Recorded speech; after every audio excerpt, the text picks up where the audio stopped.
My name is Alicia Brown. By trade, I am a registered nurse. I do not work outside the home right now. I had my left SI joint fused 2 years ago, actually, this October. I got thrown off a horse 8 feet in the air and came straight down on my hips. I'm a very active person, and I love being a very active person. After that, pain every day. Pain if I sat too long in one position. I would literally have to change positions, lean on one side, lean on the other side. Pain if I stood too long. Pain if I walked too long. Pain if I laid down too long. I went to physical therapy for weeks, and it just didn't help. They sent me for a CAT scan. Didn't show anything. Then my physical therapist actually thought, maybe this is your SI joint. I finally found Dr. Siddiqui. After the first injection, it was like I think 2 days later, I had no pain. I mean, like every morning I woke up assuming I would have pain. And when I got out of bed and I had no pain, I wasn't really sure what to do with that. I wasn't sure whether to smile or wait for the other shoe to drop. But I had no pain the whole day. And I had no pain the next day. And I think I did 4 injections, and then they did an ablation. And the ablation worked for a little while. And then after that, he said, you know what, I want you to go see Dr. Moreland. My name is Dr. Doug Moreland. I'm a senior neurosurgeon with the University of Buffalo Department of Neurosurgery. Over the last 30 years or so, there's been a great increase in the depth of knowledge of the spine, and over the last 10 years that has expanded off to the next forefront of spine surgery, which is the sacroiliac joint. And the sacroiliac joint is just off the spine. It's where the tailbone and the hip bone meet.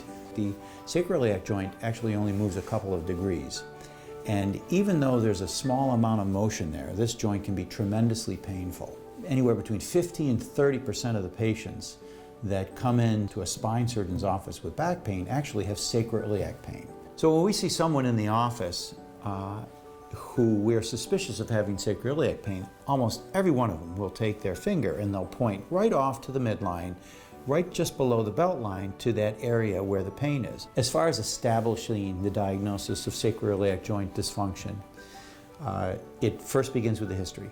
And the history would be pain in that location, and pain with stressing that joint, be it sitting, standing, or maneuvering it in any way. The physical examination is also very important with a test like this, and this is something we call the provocative testing, where we actually have a patient sit up, lying down on the exam table, and there's a number of maneuvers that we can do, but all of them are based around stressing or moving that joint and seeing if it reproduces that pain in that area. Most people that come to see me, they've already had some type of therapy or medication. But if they haven't, certainly you want to try conservative measures first.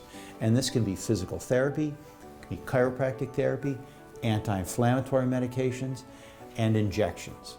Okay? All of those are reasonable treatment options. And usually I will see these patients after some or all of those have failed. Our next step is to confirm this diagnosis in consideration for doing a definitive treatment such as surgery. The confirmation of that comes from what's called an injection. If someone does indeed have sacroiliac joint dysfunction, they will get rather good relief from this injection. Even if that injection only helps for a couple hours, that does tell us, that confirms that this person has a bad joint. If the patient has failed appropriate conservative measures and the injection, the provocative test injection, is positive, then surgery is a reasonable option. And so I would have a discussion with them about the SI joint fusion. And in my practice, I use the iFuse implant from SI bone. It's a triangular shaped implant, and so there's a great surface area for the person's bone to grab onto and for that to get a very good stabilization of the joint. I had great success with the surgery, great success with Dr. Moreland, and it's given me so much of my life back. My experience with my patients reflects what we see in the published literature, which is 80 to 90% of these patients are very happy or reasonably happy that they had the surgery done. They have good, excellent outcomes. And that's certainly been my experience. So it's very gratifying for me to have implemented this technique in my practice, because some of these patients have been misdiagnosed for years, and to do a 45-minute procedure as an outpatient to take care of their pain and change their quality of life, it's very gratifying that for them. It's very gratifying for me as a surgeon. It was a long journey of pain that didn't go away. No matter what I did everything they said. I did the x-rays, I did the medication, I did the PT. I went to every doctor they told me. And after that didn't work, I did what I was gonna do. I did my research.